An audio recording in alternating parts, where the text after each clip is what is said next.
Salman is a very non violent man, बहुत ही non violent और बहुत ही नरम आदमी। जो फिल्मों का कैरेक्टर के हमारे जो बीजेपी गवर्नमेंट आई है उसने देख लिया है कि ये खुद मर जाए, इसको मारने की जरूरत नहीं है। और हमको पूछते रहते बार बार कि तुम जय श्री राम बोलो या तुम बाकी अपना वंदे मातरम बोलो। क्यों बोलूं?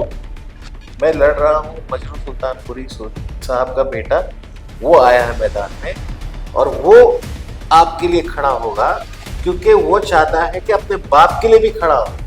कहने का मतलब है कि मजनू सुल्तानपुरी एक ऐसी शख्सियत है हिंदुस्तान के लिए जो उन्होंने ऐसा ऐसा काम कर लिया है उनके लिए कि आज उर्दू अदब पूरी दुनिया में जहाँ भी है वह मजनू सुल्तानपुरी है। हम इस हिंदुस्तान का उतना ही बड़ा हिस्सा है जितना तुम हो, उल्टा तुम्हारी जो ऑर्गेनाइजेशन है उससे बड़े हम हैं, क्योंकि वो तो खाली बात करते रह गए, हम तो मैदान में उतरे हैं। मैदान में उतर के हमने लड़ा है और अपनी शहादत दी है इस वतन के लिए। ना हिंदू का ना मुसलमान का, मैं आरिफ खान सारे हिंदुस्तान का। दोस्तों, जैसे कि आप देखते हैं कि हर वक्त हम खुला मंच के मंच पर एक नई नायाब शख्सियत, एक खास शख्सियत से आपकी मुलाकात करवाते हैं। इस बार हम एक बहुत ही बड़े लीजेंडरी शख्सियत मजरू सुल्तानपुरी जो लिरिक्स राइटर है, उनके साहबजादे अंदलीब सुल्तानपुरी से आपकी मुलाकात करवा रहे हैं।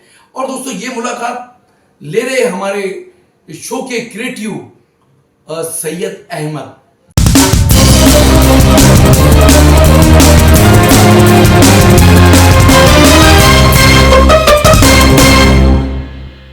हेलो दोस्तों, मेरा नाम है सैयद अहमद। हर बार हर एपिसोड में आप नई नई शख्सियात से मुलाकात करते हैं, उनके इन एंड आउट्स जानते हैं। आज भी आपके लिए बहुत बेहतरीन शख्सियत हम लेकर आए हैं।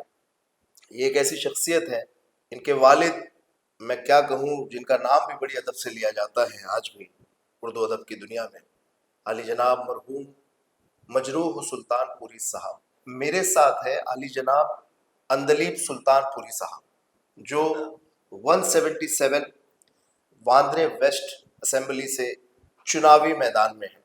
मैं सबसे पहले तो सर, सवाल तो ये है कि आपका वैसे तो कोई सियासी बैकग्राउंड है नहीं, फिर एकदम ऑल ऑफ अ सडन ये कैसे आपने ये तय किया?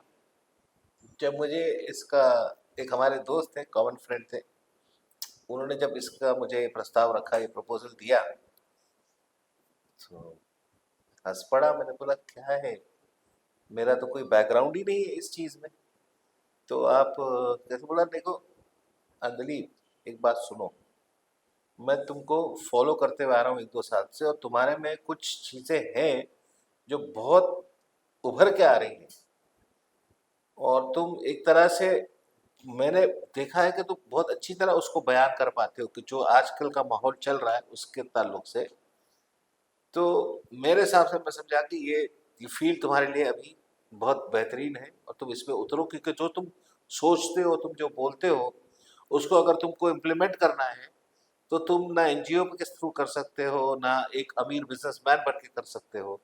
उसके लिए तुमको एक प्लेटफॉर्म चाहिए, और वो प्लेटफॉर्म पॉलिटिक्स के अलावा कोई और प्लेटफॉर्म नहीं है जहाँ आप उस तरफ, उस पर जब आप आ जाए तो फिर आप अपने जो मुद्दे हैं और आपकी जो ख्वाहिशें हैं, जो आपकी उम्मीदें जो आप जिस पे लगाए रखे हो कि मैं ये करना चाहता हूँ, वो आप सिर्फ पॉलिटिक्स में आके इसे पूरी कर सकते हैं।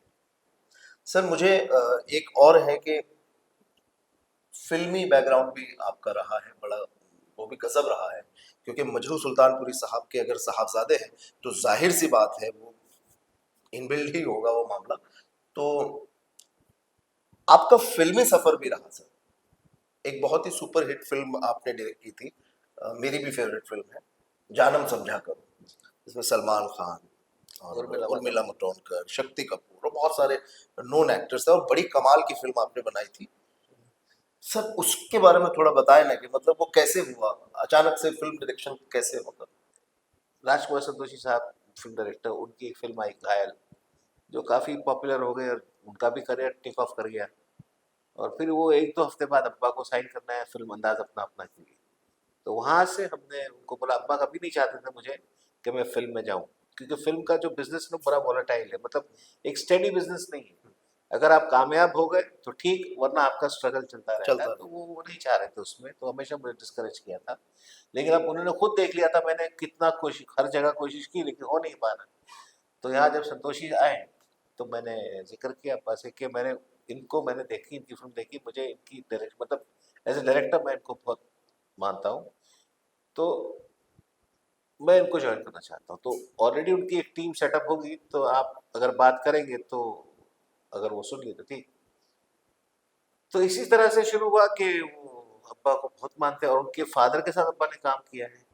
पीएल संतोषी उनके बहुत बड़े मशहूर डायरेक्टर प्रोड्यूसर थे। तो तब अब्बा ने उनके साथ भी एक फिल्म की थी, ओपेरा हाउस। फिर ये नडियाड वाला के प्रोडक्शन में थी।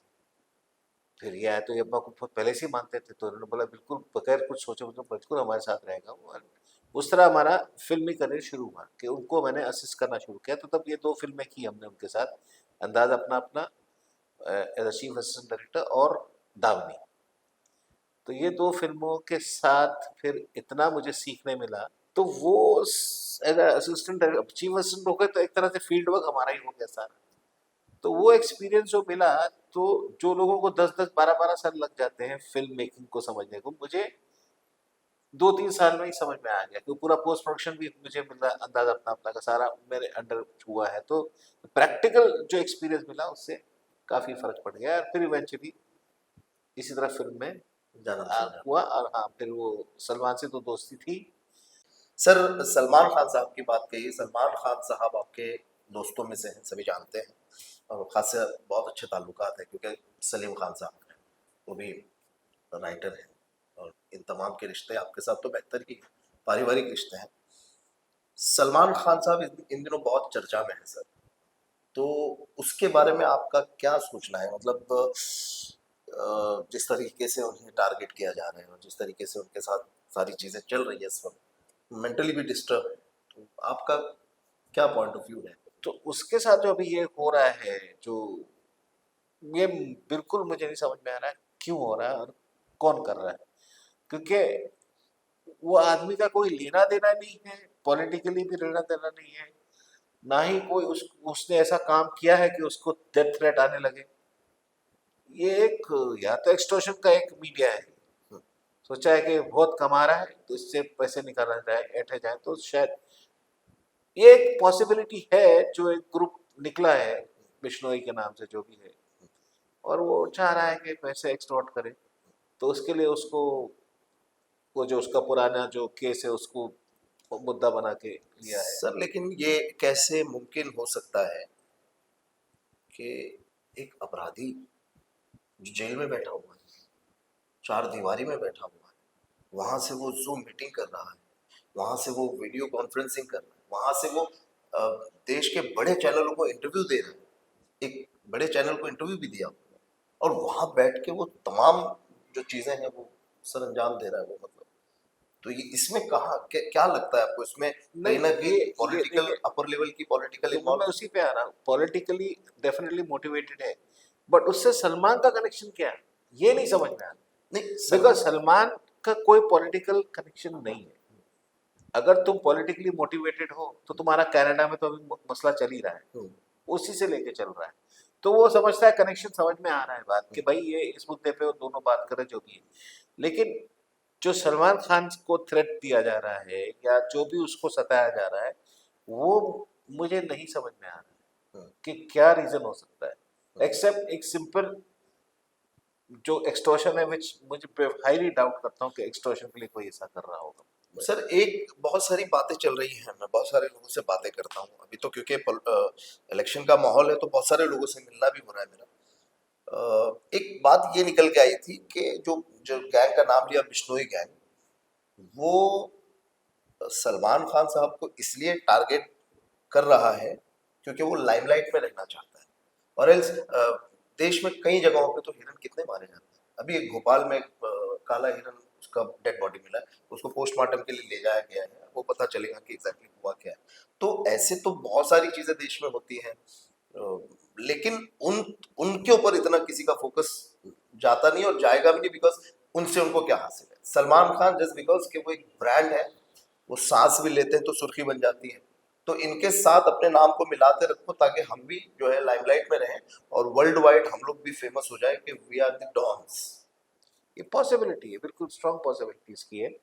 जो लेकिन वो मूसा वाला को मार के वो कामयाब, वो फेमस हो गए। फेमस हो गए थे। वो जब भी उन्होंने मारा है कि नहीं, बोलते तो है उन्होंने अब जिम्मेदारी तो ली थी, रियलिटी तो हर कोई नहीं जानता, लेकिन जो पढ़ता है जो सुनता है उस हिसाब से बोले तो उन्होंने रिस्पॉन्सिबिलिटी ली है। तो वो तो वैसे ही फेमस हो गए। बट आप जो बोल रहे हैं इसमें थोड़ा बहुत सच्चाई हो सकती है कि स्टार को टारगेट करके फिर तुम भी लाइमलाइट में रहते हो। तो कुछ लोग होते हैं जिनको लाइमलाइट में रहना पसंद, तो मे बी वही रीजन होगा कि one of the reason. But ये बड़ा ट्रैजिक है, बहुत ही ट्रैजिक है, बिकॉज अच्छा, Salman is a very non violent man, बहुत ही नॉन वायलेंट और बहुत ही नरम आदमी है, जो फिल्मों का कैरेक्टर के बिल्कुल अलग है वो। तो मेंटली कितना डिस्टर्ब होगा हमको मालूम है, क्योंकि फैमिली बड़ी क्लोज नेट फैमिली है, कि माँ बाप और भाई बहन जो है पूरे एकदम साथ चलते हैं। तो एक को तकलीफ होगी तो डोमिनो इफेक्ट होता है, सब लोग तकलीफ में, सिर्फ सलमान नहीं, तकलीफ में सब लोग, माँ बाप भाई बहन सब तकलीफ में। सर अभी जैसा हमने ये जिक्र छेड़ा है, एक नाम है आप ही के कॉन्स्टिट्यूंसी का, बहुत बड़ा नाम है, बाबा सिद्दीकी साहब जो थे हो चुके हैं, उनसे भी आपके अच्छे ताल्लुकात होंगे, उनसे भी आपके सलाम दुआ करके ये आपके एरिया से हैं और आपके एमएलए रह चुके हैं, यहाँ पे मिनिस्टर रह चुके हैं, उनके ऊपर सर फायरिंग हो जाती है, वो भी क्राउड के बीच में, पुलिस की मौजूदगी में, दशहरे के दिन। इसमें अभी डीप पुलिस काम कर रही है जो भी होगा, लेकिन ये कुछ डीप है, ये चीज जो है जो दिख रहा है इतना ऐसा नहीं है। हाँ, इसमें बहुत सारे लोग ये भी कह रहे हैं कि एक बिल्डर लॉबी है वो लगी थी पीछे। देखिए वो क्या है ना, क्योंकि वो जो उससे कनेक्टेड जो पिछले हादसे हुए उस हादसों को जोड़ के उन कोई भी अपना भी सोच रहा है, कोई एक और बयान दे रहा है, कोई कुछ और बयान दे रहा है, क्योंकि जो बिल्डर अभी, क्योंकि शायद पीकेसी पे एक लैंड पीस था जो उसका बेटा खड़ा था उसके खिलाफ था कि भाई हम यहाँ से लोगों को नहीं मूव करने देंगे।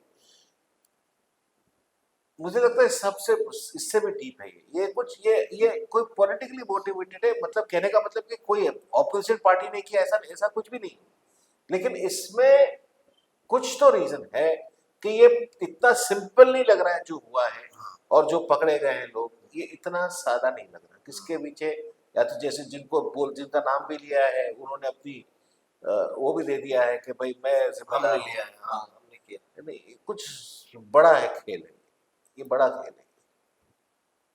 बाबा सिद्दीकी जैसे इतने बड़े नेता भी कहे या बड़े बिजनेसमैन को सरेआम गोलियों से छन्नी कर दिया जाता है, तो सर आम आदमी कैसे अपने आप को सेफ महसूस करेगा? अच्छा मुझे पता नहीं मुझे कहना चाहिए कि नहीं, शायद अपना मजाक बना दूं, लेकिन मैं समझता हूँ कि आम आदमी बहुत सेफ है compare to recognise people. Okay. जो जान पहचान वाले लोग हैं उनको ज्यादा खतरा होता है बजाय आम आदमी के, ठीक है, लेकिन आम आदमी खुद इतना अपने जिंदगी से जूझ रहा होता है कि उसको मारने की जरूरत नहीं है। हमारे जो बीजेपी गवर्नमेंट आई है उसने देख लिया है कि ये खुद मर जाएगा, इसको मारने की जरूरत नहीं, इतनी परेशानियां उस पर डालनी है, बेरोजगारी के नाम पे, टैक्सेस के नाम पे, महंगाई के नाम पे, कि उसको कोई मारने की जरूरत नहीं, वो खुद मर जाएगा। मतलब बहुत बड़ा काम किया है बीजेपी। सर एक और मेरे जहन में सवाल आया है, बहुत सारी पार्टियां हैं आपके सामने, बहुत सारे ऑप्शंस थे, बहुत सारे ऑप्शंस थे, आप जिस पार्टी से चुनाव क्षेत्र में उतरे हैं सर, वो पार्टी वैसे एक बड़ा नाम बड़ा मयार रखती है, महाराष्ट्र में पहली बार वो इलेक्शन लड़ रही है, मौलाना आमिर रशादी साहब की पार्टी है राष्ट्रीय उलमा काउंसिल, जिसके टिकट से आप चुनाव लड़ रहे हैं। सर यही आपने पार्टी क्यों चुनी? क्योंकि ये बहुत मुसलमानों की हिमायती पार्टी भी मानी जाती है, मुसलमानों के हुकूक के लिए लड़ती है और मुसलमानों के लिए बहुत एकदम दमखम के साथ आगे रहती है, ये वजह है इस पार्टी से जुड़ने की? या फिर आप क्योंकि हम एक डेमोक्रेसी में रहते हैं, आप कोई एक ऐसी पार्टी ढूंढ रहे थे जहां पे आप के ऊपर किसी का दबाव ना हो, आपसे बड़े नेता का दबाव ना हो, और आप मैदान में खुलकर काम सके, या ये वजह है? आपने जो पहले वजह बताई तो वो मेरा मेरा मेरा जवाब आपने वो दे दिया, वही जवाब है कि मुसलमानों के लिए आज कोई खड़ा नहीं है, कोई नहीं खड़ा। एक खुलेआम बोल रहा नहीं खड़ा है, दूसरा पर्दे के पीछे बोल रहा नहीं खड़ा है। जो कांग्रेस है वो कम नहीं है, और वो क्या है, वो आज से नहीं है, जब से आई है तब से ऐसी है कि मुसलमानों को खाली थोड़ा सा मीठा चखा देती है, फिर करती वही जो दुनिया कर रही, जो सारे कर रहे हैं वो भी कर रही है। वो मुसलमानों को आगे बढ़ने का नहीं आज तक। सच्चा रिपोर्ट जो आई है, सच्चा रिपोर्ट, उसमें बताया गया कि द मोस्ट डाउन रेटेड सारे तबकों में सबसे नीचे एजुकेशन में है, दूसरे गरीबी में, वो है मुसलमान। तो आप बोल दीजिए चलो मुसलमान लोग हैं ऐसे, वो फैमिली मदरसा में पढ़ाते हैं, कराते, गलत। एज अ गवर्नमेंट तुम्हारा फर्ज नहीं बनता है टू सी दैट उन लोग की जिंदगी सही बने, उनकी जिस जहां रह रहे हैं ठीक से रहे। तुमने कुछ नहीं किया है, सिर्फ उनको अपने वोट बैंक यूज किया एज अ वोट बैंक। और ये बात आज खुल के आ गई। मतलब मुझे बोलने की जरूरत नहीं, आप भी मानेंगे या सामने वाला मानेगा कि कोई भी पार्टी जो है मुसलमानों को बिल्कुल अलग कर दी है। दलित है, SC ST ग्रुप है, जो भी है, उनका जो रिलीजियस कैटेगरीज है, मुसलमान को खाली माइनॉरिटी में जाके उनके जोड़ दिया। एक्चुअली मुसलमान माइनॉरिटी नहीं, मुसलमान को उन लोग ने बिल्कुल अलग कर दिया। जैन से, सिख से, क्रिश्चियनिटी से, ये जितने भी लोअर आदिवासी, सबसे अलग कर दिया। बिकॉज रीजन क्या नहीं पता, वो उनको बिल्कुल उनको सपोर्ट नहीं देते, करते ही नहीं सपोर्ट। वो जो भी किया है उन्होंने आज तक अपने बलबूते पे किया है। लाइक अगर वतन के लिए लड़े हैं तो मुसलमान लड़ा है। मुझे पता नहीं ठीक से कि मगर पांडे का जो म्यूटिनी बोलते हैं, उससे पहले कितने उलेमा थे जो शहीद हुए इस वतन के लिए। उस पर एक फिल्म भी बनी है, जुनून, शाह बेनेगल ने बनाई। लेकिन कौन ये सब बात करता है? और हमको पूछते रहते बार बार कि तुम जय श्री राम बोलो, या तुम अपना वंदे मातरम बोलो। क्यों बोलूं? तुम बोलते हो? तुमको कोई पूछता है बोलने के लिए क्यों? तुम हमको ना, हम उतने ही हिंदुस्तानी जितने तुम हो भाई। तुम्हारे माँ बाप भी यहाँ पैदा हुए, तो मेरे माँ बाप भी यही पैदा हुए हैं। तुम क्या हमको बार बार बताते रहते हो कि तुम हिंदुस्तानी हो, तुम्हारे बाप का राज है क्या? जितना बड़ा राज तुम्हारा है उतना ही बड़ा राज हमारा है।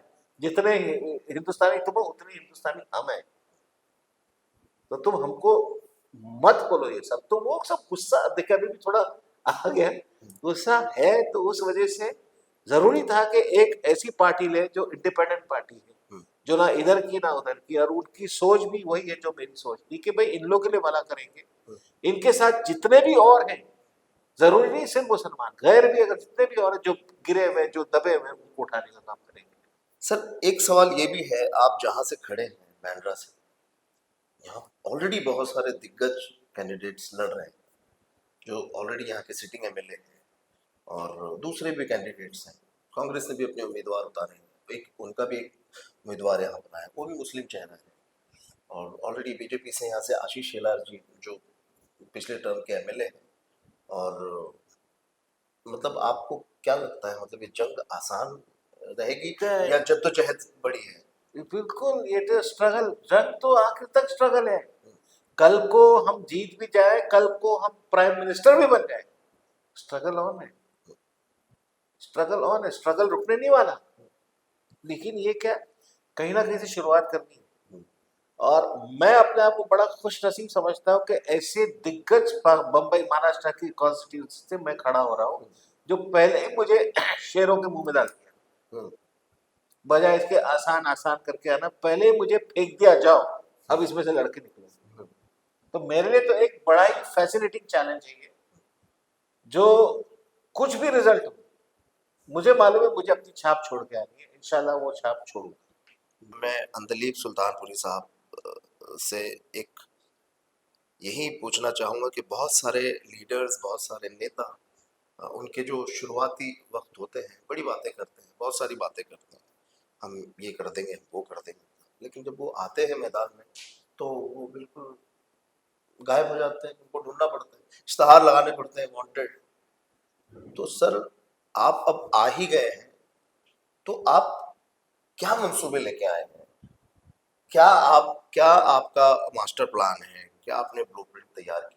क्या ऑडियंस आप जनता में क्या लेकर जा रहे हैं? आपके क्या प्लान? देखिए, वो जैसे आपने कहा कि बहुत लोग आके बहुत लोग कुछ बोलते हैं और सामने वाले को रिझाते हैं और फिर जब काम हो जाता है छोड़ के चले जाते हैं। तो अभी मैं अगर बात करूँगा तो मुझे लोग ये मेरे बारे में भी समझेंगे। लेकिन मेरा थोड़ा किस्सा अलग इसलिए है कि एक इमोशनल इन्वॉल्वमेंट इन्वॉल्व है। क्या है कि मैं आ रहा हूँ मजरू सुल्तानपुरी साहब का बेटा बनकर। मैं इंडिविजुअली अंदरी सुल्तानपुरी बन के नहीं लड़ रहा हूँ, मैं लड़ रहा हूँ मजरू सुल्तानपुरी साहब का बेटा। वो आया है मैदान में और वो आपके लिए खड़ा होगा क्योंकि वो चाहता है कि अपने बाप के लिए भी खड़ा हो। कहने का मतलब है कि मजरू सुल्तानपुरी एक ऐसी शख्सियत है हिंदुस्तान के लिए जो उन्होंने ऐसा ऐसा काम कर लिया है उनके लिए कि आज उर्दू अदब पूरी दुनिया में जहाँ भी है वह मजरू सुल्तानपुरी है। अ, मैं देश के प्रधानमंत्री हैं नरेंद्र मोदी जी। जी। मैंने कहीं उनके खिताब में शुरुआत में सुना है उनको कि वो बाकायदगी के साथ नाम लेकर कि एक शेर है मजरू सुल्तानपुरी साहब का कि मैं अकेला ही चला था जानिबे मंजिल मगर लोग साथ आते गए और कारवां बनता गया। सर कहीं आपको ये फील नहीं होता, ये चुभन नहीं होती कि मजरू सुल्तानपुरी जैसा इतना बड़ा नाम जिसने देश को रहती दुनिया तक के लिए इतना स्टॉक दे दिया कि तुम जिस मूड में रहोगे उस मूड में मैं तुम्हें राहत दूंगा अपने राइटिंग से, अपने कलम से। इतना बड़ा हमारे मैं समझता हूँ उपलब्धि मजरू सुल्तानपुरी साहब को, उन्हें फिल्मी सम्मान के अलावा राष्ट्रीय सम्मान से अब तक सम्मानित नहीं किया गया। सारी चीजें छोड़ दें, मैं समझता हूं कि देश के किसी कोने में उनके नाम का एक चौक या एक रोड भी नहीं बनाई गई। आपको नहीं लगता कि ये मजरू साहब के साथ ज्यादती है? क्योंकि हम अक्सर कहते हैं, आप भी कहते हैं कि मजरू सुल्तानपुरी साहब को इनाम मिलना या सम्मान मिलना, वो उस इनाम और उस सम्मान का सम्मान है क्योंकि वो मजरू साहब को मिला है। लेकिन हम बतौर फैन, आप बतौर बेटे, आपकी फैमिली, नहीं लगता कि यार ऐसा कुछ होना चाहिए हमारे रहते हुए कि हमारे वालिद साहब की शान में ऐसा कुछ हो कि देश याद करे कि हाँ मजरू सुल्तानपुरी साहब एक नाम थे? कैसा आप? मैं उसी पे आ रहा था जो आप कह रहे हैं कि मैंने कहा ना, जबकि आपने कहा कि अब इसमें आए हैं तो एजेंडा क्या लेके आए हैं लाइन में, तो मैं शुरुआत यहीं से करके मैं एजेंडा पे आ रहा था कि मैं एक ऐसे नाम के साथ उतरा हूँ कि मैं आगे चल के गायब नहीं हो सकता हूँ, क्योंकि मैं गायब हो जाऊंगा तो अपने बाप पे चीटे उड़ाऊंगा। क्योंकि मैं आ रहा हूँ मजरू सुल्तानपुरी का बेटा बन के, अंदलीब सुल्तानपुरी नहीं बन के। अंदलीब सुल्तानपुरी मुझे लोग बनाएंगे। अभी लोग मुझे बोलेंगे कि तुम मजरू सुल्तानपुरी के बेटे। कौन? अंदलीब मजरू सुल्तानपुरी। तो उतना बड़ा नाम जब मैं लेके उतर रहा हूँ तो मुझे वो ध्यान रखना पड़ेगा। अगर मेरे में थोड़ी भी जमीर है, जमीर में थोड़ी बहुत अच्छाई है, तो मैं यही करूंगा कि मैं कोई गलत काम नहीं करूंगा। दूसरी बात, जो आपने ये सवाल उठाया, मैं उसी पे घूम के आ रहा था कि एक आदमी जो इतना लोगों को याद है, यहाँ तक कि पार्लियामेंट में जब डिबेट होता है फ्रीडम एक्सप्रेशन की, तो वहां पे हमारे प्राइम मिनिस्टर फिर यही एग्जाम्पल देते हैं कि भाई जवाहरलाल नेहरू साहब ने मजरू सुल्तानपुरी साहब को 2 साल के लिए जेल में डाल दिया था क्योंकि उन्होंने उनके खिलाफ एक नज़म पढ़ी थी। वो उनसे खुश नहीं थे कि ये फिर आज़ादी मिली है इनको गोरों से, ब्रिटिशर से, फिर ये कॉमनवेल्थ ज्वाइन किया। तो उस पर उन्होंने नज़म पढ़ी थी, को हिटलर बोल दिया था उस नज़म में, तो उनको 2 साल के लिए जेल में डाल दिया। मतलब फ्रीडम एक्सप्रेशन का फर्स्ट एवर विक्टिम जो वो है तो मेरे फादर है, मजरू सुल्तानपुरी साहब। उसके बाद 51 में फ्रीडम एक्सप्रेशन का अमेंडमेंट हुआ है कॉन्स्टिट्यूशन। तो सब जगह याद है इन लोगों को। तो मैं बिल्कुल आपसे सहमत हूं कि याद है सब कुछ है, लेकिन एक्नॉलेजमेंट नहीं। अगर वो कोई कहता है कि दादा साहब फाल्के अवार्ड मिला है जो शंकर दयाल शर्मा साहब ने प्रेसिडेंट ऑफ इंडिया ने प्रेजेंट किया था, बिल्कुल प्रेजेंट किया था, सही है, लेकिन वो अवार्ड भी जो है ना फिल्म ओरिएंटेड है। उसे चूज करने वाले भी फिल्म वाले होते हैं जो पैनल पे होते हैं और पहले के अवार्डीज होते हैं। गवर्नमेंट का हिस्सा इसमें नहीं होता, कोई उनकी तरफ से कोई अंदर नहीं रहता कि वो पहल करे कि हम देंगे। वो जाके नेशनल फिल्म अवार्ड एक फंक्शन होता है हर साल, उसमें इसको इंक्लूड किया जाता है, उसमें प्रेजेंट किया जाता है। तो एज अ गवर्नमेंट बिल्कुल हमको बिल्कुल दर्द है, और हमको ये कॉन्फिडेंस इसलिए है कि आज भी उनके गाने इतने लोगों को पसंद है, इतने। अभी यही केबीसी में लोग आते हैं, जो फंक्शन होते हैं, अभी एनडीआरएफ जो नेशनल डिजास्टर रिलीफ के जो हेड है, उनको अमिताभ साहब ने बुलाया था लास्ट ईयर। तो उनसे पूछा गया कि आप, मैंने सुना है आप अच्छा गाते हो, तो आप कोई गाना हमें सुना दीजिए। तो उन्होंने स्टेटमेंट दिया कि मैं ये गाना अपने सारे जो हमारे जूनियर्स जिनके साथ हम काम करते हैं उनको डेडिकेट करता हूँ, और मैं अक्सर उनके लिए ही ये गाना मोटिवेशन के लिए गाता हूँ, कि जब उनका कहाँ कहाँ वो काम करते हैं, कहाँ कहाँ उनको जाना पड़ता है, तो मैं अक्सर ये गाना उनके लिए गाता हूँ।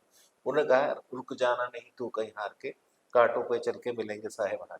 अब्बा का है, मजनू सुल्तानपुरी का लिखा हुआ है। तो वो तो उन्होंने कोई फिल्म के लिए लिख दिया, किसी हीरो पे लिख दिया, लेकिन वो गाना किस तरह इम्पैक्ट किया है लोगों पे, कि अपनी असली जिंदगी में उनको इस्तेमाल किया, और यही पापा कहते हैं बड़ा नाम करेगा, वो भी फिल्म के लिए लिख दिया।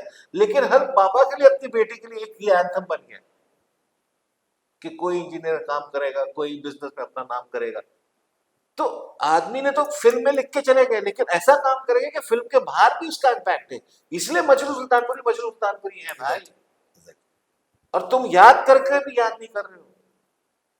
जो पुरानी गवर्नमेंट थी, उन्होंने उनको जेल में डाल दिया, भूल गए। फिर उन्होंने पूरा साल जो भी काम किया, जो भी, भूल गए उनको। ये जो है, ये जान याद करके भी कुछ नहीं कर रही है। तो यही चीज जो है, एक इतना बड़ा भारी वजन लेके उतरा हूं। दूसरी बात, यही चीज मैं मुसलमानों के साथ देख रहा हूं, जो हो रहा है, जो आजकल मुसलमान पे कि जुल्म हो रहा है, और टारगेटेड जुल्म हो रहा है। ये नहीं कि पूरा ग्रुप में है, इसमें ये भी है, दलित भी है, ये क्रिश्चियन है उन लोग के साथ, लेकिन वो कंपैरेटिवली मुसलमानों को जो टारगेट किया था, वो बात ही अलग है। और सबसे बड़ा मुझे जो बोल रहे ना, जहाँ आंख खोलने की, आंख खुली नहीं थी, आंख पूरी तरह खुली तो बात शुरू हुई, वो जब 2015 में अखलाक का जब सबसे बड़ी लिंचिंग शुरू हुई, कि उसके घर में घुस के उसको इतना मारा कि वो मर गया, और उसके बेटे को कोमा में डाल दिया। बेटा जबकि मिलिट्री में था, हिंदुस्तान के लिए लड़ता खेलता, शायद एयरफोर्स में था, मिलिट्री में था, हिंदुस्तान के लिए वो मैदान में उतरता था। हाँ, वैसे आदमी के बाप को पीट डाला, उसको कोमा में फेंकता था। सिर्फ ये था कि इसमें बीफ है, बीफ गाय का गोश्त, और वो गोश्त गाय का नहीं था, लेकिन फिर भी वहां की जब समाजवादी पार्टी, ये सब एक ही है, समाजवादी ने उसको, अखिलेश ने उसको पूरा रिपोर्ट को दबा दिया या बदल दिया, और बात रह गई। क्या इंसाफ मिला है अखलाक को? फिर अखलाक के बाद कितने किस्से हुए, फिर एक बच्चे, उन लोग ट्रेन में जा रहे थे, वहां पे पीट पाट के एक को मार डाला। और एक सबसे डिस्टर्बिंग विजुअल था, जो अभी जो दिल्ली में राइट्स हुए थे, ईस्ट दिल्ली में, जो 5-6 लोग जख्मी हालत में फुटपाथ पे पड़े हुए हैं, सड़क पर लेटे, पुलिस आके उनको लात मार रही है, बोले जनगण गाओ, और उसमें से एक आदमी शहीद हो गया। तो यार तुम अपने आप को एलओपी बना के बैठे, राहुल गांधी एलओपी बना हुआ है। किसका एलओपी बना हुआ है? हमारा तो नहीं बना हुआ, लीडर ऑफ द ऑपोजिशन है, बट वो लीडर हमारा नहीं है, उसका एजेंडा कुछ और है, उसका एजेंडा कुछ और है। दूसरे साहब जो है वो ओपनली बोलते हैं, हमको तो हिंदुत्व चाहिए, हमारा राष्ट्रीय अलग चाहिए, हमको तो तुम चाहिए नहीं, तुम्हारे बोलने से कुछ नहीं होने वाला। जिससे पहले बोला कि हम इस हिंदुस्तान का उतना ही बड़ा हिस्सा है जितना तुम हो, उल्टा तुम्हारी जो ऑर्गेनाइजेशन है उससे बड़े हम हैं, क्योंकि वो तो खाली बात करते रह गए, हम तो मैदान में उतरे हैं, मैदान में उतर के हमने लड़ा है और अपनी शहादत दी है इस वतन के लिए। तुम्हारी हिस्ट्री क्या है, तुम जो बकवास करते हो हमको के हम इस हिंदुस्तान का हिस्सा नहीं, हम बहुत जबरदस्त हिस्सा है। और यही चीज पे मैं इसलिए एक इंडिपेंडेंट पार्टी से उतरा हूं कि हम अपना काम खुल के करें, कोई हमको दबाव में नहीं रखा। इंशाल्लाह खैर। मैं बहुत शुक्रगुजार हूँ कि आपने बहुत कीमती वक्त भी दिया और हमसे बात भी की, और मैं समझता हूँ कि जितने लोग हमें ये देख रहे हैं इस वीडियो के माध्यम से, उनके भी दिलों तक ये बात, ये आवाज़ पहुँचेगी। और बहुत शुक्रिया आप सभी का भी, आपने हमें देखा, अंदलीब सुल्तानपुरी को इन एंड आउट आपको हमने भी कोशिश की कि हम दिखाएं, और भी मजीद और वीडियोस इनके साथ आएंगी जो हम आपके साथ जरूर शेयर करेंगे। तो दोस्तों ये थे मजरूह सुल्तानपुरी साहब के बेटे अंदलीब सुल्तानपुरी साहब, जो इस वक्त चुनावी मैदान में है बतौर कैंडिडेट। इनसे हमने बात की, आपके साथ साझा की। आप अपनी राय, अपनी बातें कमेंट में लिख सकते हैं, वहाँ पे अपनी राय का इजहार कर सकते हैं। और हाँ, वीडियो को आप प्लीज़ लाइक करें। चैनल अब तक सब्सक्राइब नहीं किया है तो हमारे चैनल को सब्सक्राइब करके बेल आइकन प्रेस करें, ताकि हमारी तरफ से आने वाली तमाम नई वीडियोस आप तक सबसे पहले पहुंचे। अपना खूब ख्याल रखें। जय हिंद।